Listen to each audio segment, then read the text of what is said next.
Leur première rencontre est belle aussi, avec le pain volé. Their first encounter is beautiful too, with the stolen bread. Chance. It's a shock. The encounter with the woman is an accident.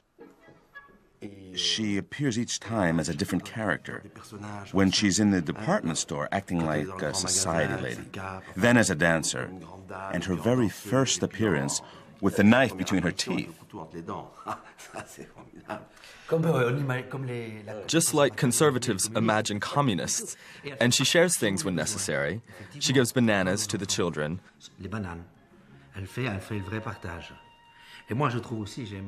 I also love the moment when Paulette Goddard, having stolen and shared things like Robin Hood, turns around. There's a guy chasing her and she turns around.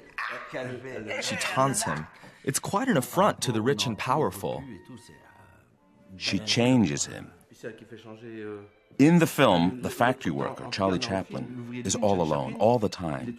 The others are like obstacles, adversaries, people he has to outwit and fight with. The first time he does anything for someone else is at the end of the film, when they came to take her to the orphanage. It's the first time he does something for another person. She becomes a partner, another person.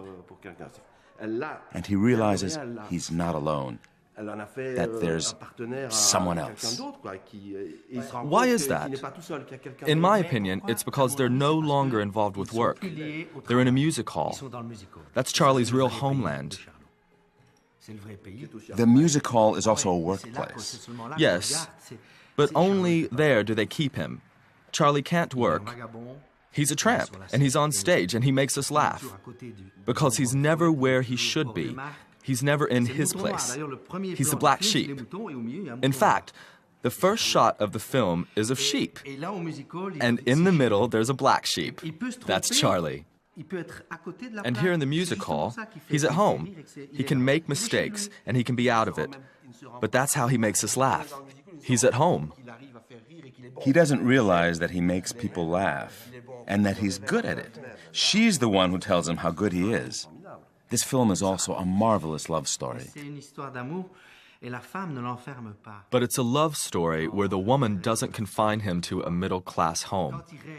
There's a scene where he fantasizes. They're sitting together under a tree in front of a little house, and he says to her, "What if we had our own little home too?" And Charlie fantasizes it. I think he's fantasizing about paradise. His dream is about having enough to eat. He even gives that famous backward kick of his to a fruit that he's just plucked. Then a cow appears. It's like in a society of abundance. This isn't a middle-class house. We're in a paradise. And they're thrown out of paradise. There by the tree, in the grass, by a cop. Which is typical of Charlie. He doesn't get along with cops. He doesn't like them, and the feeling's mutual. He's always suspect number one. He doesn't care. He doesn't want the shelter of a cozy home. He doesn't care. He's still the tramp. Yes, and he gets by. And he gets by. With whatever means he has. He's beyond redemption. But he doesn't end up alone. He doesn't end up alone. That's what's great.